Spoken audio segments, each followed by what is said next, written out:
Welcome to Hannity, and tonight an official segregated campaign event named White Dudes for Kamala Harris.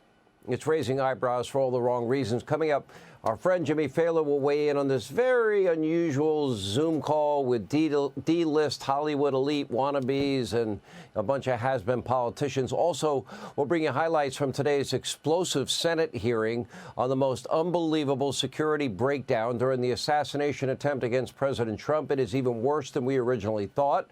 But first, we begin with an important message from the Harris campaign. They have kindly now requested that every American disregard anything and everything, pretty much, Kamala Harris has ever said and done. And instead, they want you to focus on their candidates' sudden, miraculous election year conversions on massive major issues. She's a whole new person now, apparently. Amazing. What a transformation. In fact, today in Atlanta, Kamala, well, sported a brand new Southern accent. Very impressive. I lived in Georgia 4 years. Pretty impressive. Take a look. The path to the White House runs right through this state. And you all helped us win in 2020, and we're going to do it again in 2024. Yes, we will. 2024, y'all. Pretty not bad. Kamala appeared on stage with the notorious election denier Stacey Abrams herself, who might still think that she's a governor of Atlanta. Now, of course, nothing matters anymore in the upside-down world of Kamala Harris. For example, remember Kamala's recent crusade against fracking? You might recall. Take a look. Will you commit to implementing a federal ban on fracking your first day in office, adding the United States to the list of countries who have banned this devastating practice? There's no question I'm in favor of banning fracking. So, yes. Complete ban. She said it on numerous occasions. On Friday, however, the Harris campaign told The Hill that their candidate doesn't actually mean what she said many times and now does not support a fracking ban. Now, here's my question to you. Which Kamala do you believe? I believe the one that said she wants to ban fracking. And what about that single-payer Medicare for all bill that she co-sponsored with Bernie Sanders? Remember, she vowed to get rid of private health insurance. This was only a couple of years ago. Take a look. You support the Medicare for All bill, I think initially co-sponsored by Senator Bernie Sanders. You're also a co-sponsor on it. I believe it will totally eliminate private insurance. So for people out there who like their insurance, they don't get to keep it? Well, listen, the idea is that everyone gets access to medical care. And you don't have to go through the process of going through an insurance company, having them give you approval, going through the paperwork, all of the delay that may require. Who of us has not had that situation where you got to wait for approval and the doctor says, well, I don't know if your insurance company is going to cover this? Let's eliminate all of that. Let's move on. Yeah, you don't need your private insurance. It's like, you know, we have the post office. Anyway, this week, Kamala Harris, her campaign ad announced Kamala has experienced another sudden change of heart, no longer supports Medicare for all or the legislation she personally co-sponsored. Which Kamala do you believe? Apparently, she's also experiencing a similar change of heart when it comes to strict gun control. Remember, not long ago, Kamala vowed pretty much to confiscate guns through a mandatory buyback program. Mandatory would mean confiscate, but they'll give you a few bucks for it. Take a look. What would you do about the millions of, specifically, assault weapons that are already in circulation? What do you do about those? Well, there are approximately 5 million, to your point, Craig. We have to have a buyback program, and I support a mandatory buyback program. It's got to be smart. We got to do it the right way. Once again, a campaign ad is walking back those comments and said Kamala no longer supports a mandatory gun buyback program. Look, does anyone really believe the new Kamala on this issue or any of these issues? And, of course, Kamala Harris has also changed her position on the border. She, you know, the single most politically vulnerable issue she is facing. Take a look. A lot of the signs at the rally you just held were people standing there saying, abolish ICE. Yeah. Is that a position that you agree with? Listen, I think there's no question that we've got to critically re-examine ICE and its role and the way that it is being administered and the work it is doing. And we need to probably think about starting from scratch, because there's a lot that is wrong with the way that it's conducting itself, and we need to deal with that. She wants to abolish ICE, references to slavery, references to the KKK, but now she supports more funding for ICE and Border Patrol agents and security, albeit way too little, way too late. Wait, is that the same Kamala that lied for over 3 years saying that the border is secure? Is that the same person? Take a look. Would you call the border secure? I think that there is no question that we have to do what the president and I asked Congress to do. Is the first request we made: pass a bill to create a pathway to citizenship. The border is secure, but we also have a broken immigration system. We're going to have 2 million people cross this border for the first time ever. You're confident this border is secure? We have a secure border, in that is a priority for any nation, including ours and our administration. But there are still a lot of problems that we are trying to fix. Now take a look at your screen. These are just a few of the thousands of victims from the Biden-Harris border disaster. Look very closely. Are these names you've heard? Some of them you've heard, but not many, including a grandmother from Virginia who was killed in a fatal carjacking on Sunday. This poor woman killed by yet another unvetted, suspected Joe Biden, Kamala Harris, the illegal immigrant. This one from El Salvador. Clearly, as border czar, Kamala Harris was unwilling to address the root causes of illegal immigration. She lied for 3 years about it, or, you know, she didn't do anything to secure the border, certainly in any way. As a result, Americans continue to die every single day. Thousands from fentanyl poisoning. Others have been murdered by violent criminal illegal aliens who should not be in our country, that wouldn't be in our country if Donald Trump were president. Meanwhile, the risk of terror continues to grow. It is the biggest national security threat in our lifetime, a clear and present danger now to every American. And we probably have terror cells in the country because of Joe and Kamala and their open borders policy. Kamala now has to admit what we have been reporting the last 4 years, and that it's all true. The border is, in fact, not secure. It's never been secure since they've been in office, but she doesn't seem to have any real plan to fix it. And this brings us to our next flip-flop, because Kamala's press secretary says her boss does not support defunding the police, at least not now. But here's Kamala Harris on June 10th, 2020. During the height of the summer of love. Take a look.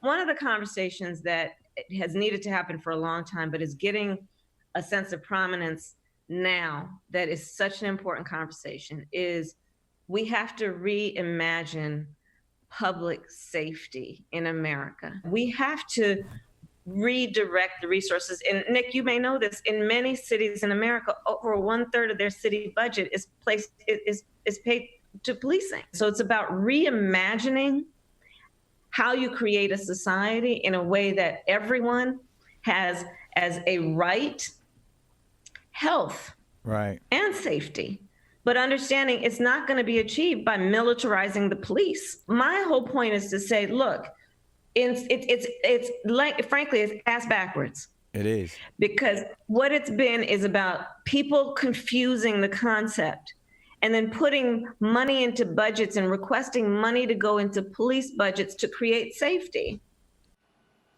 In 2020, at the height of the 574 riots in the summer of 2020, Kamala wanted Americans to reimagine their safety with fewer police. And then she promoted that bail fund 4 days after they burned down that Minneapolis police precinct.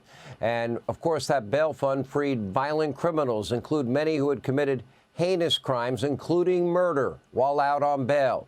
A few years earlier, during her time as California's Attorney General, Kamala was also very pro-criminal. In fact, she made it a priority to fight for taxpayer-funded gender reassignment surgery for transgender prisoners. She was way ahead of her time. Take a look. Way back when, with the power that I had, I used it in a way that was about pushing forward the movement, frankly, and the agenda.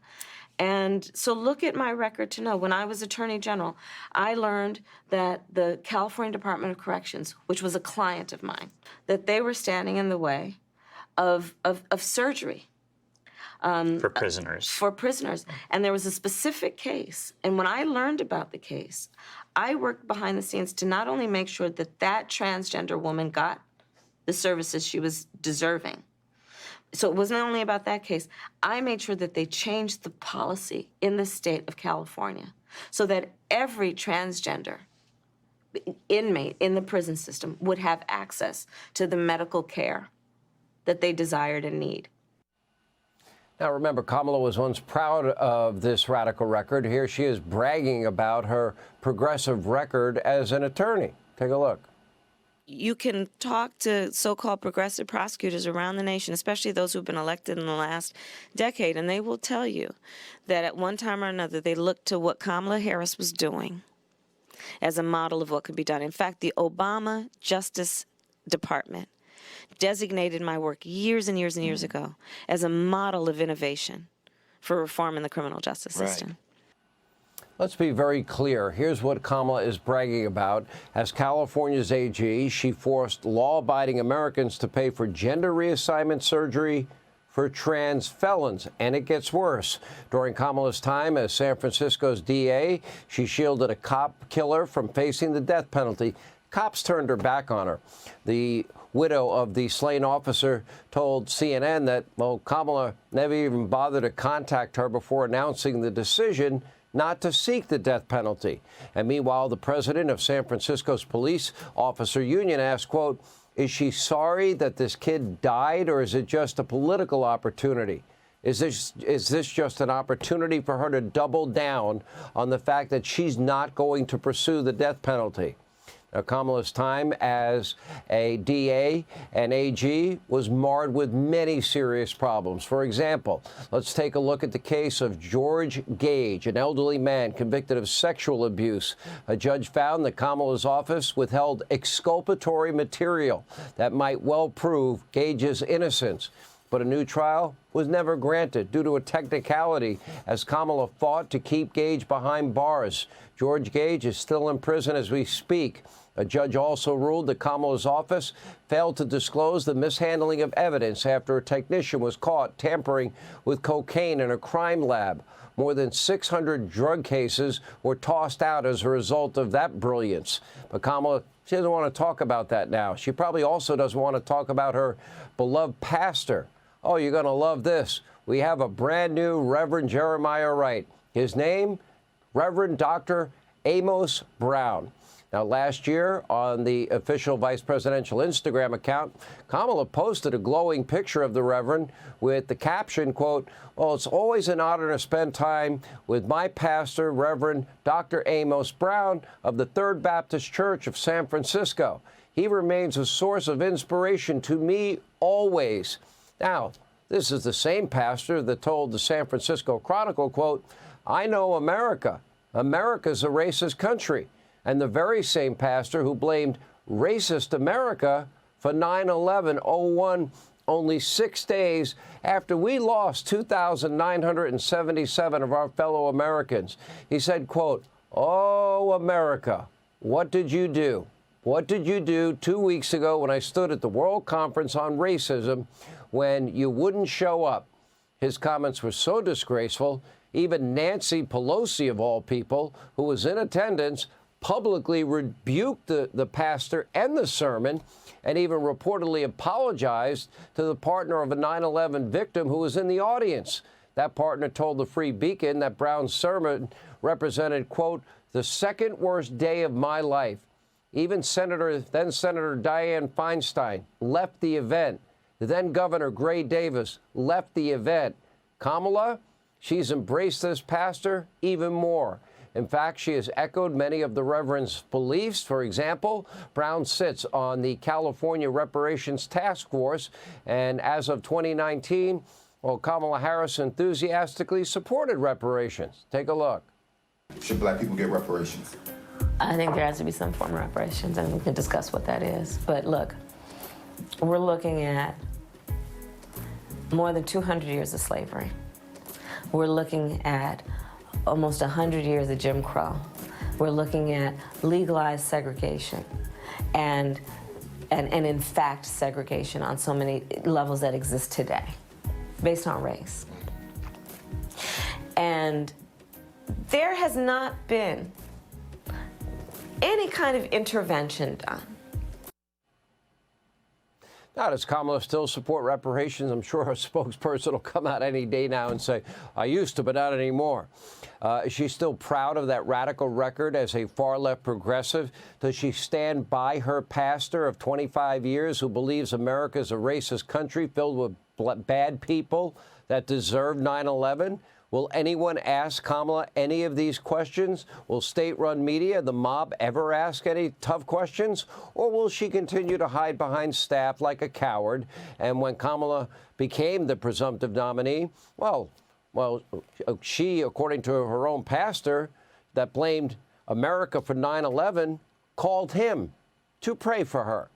If that's not ignorant, blaming America for 9/11, it sounds like he kind of needs the prayers. Hey, Sean Hannity here. Hey, click here to subscribe to Fox News YouTube page and catch our hottest interviews and most compelling analysis. You will not get it anywhere else.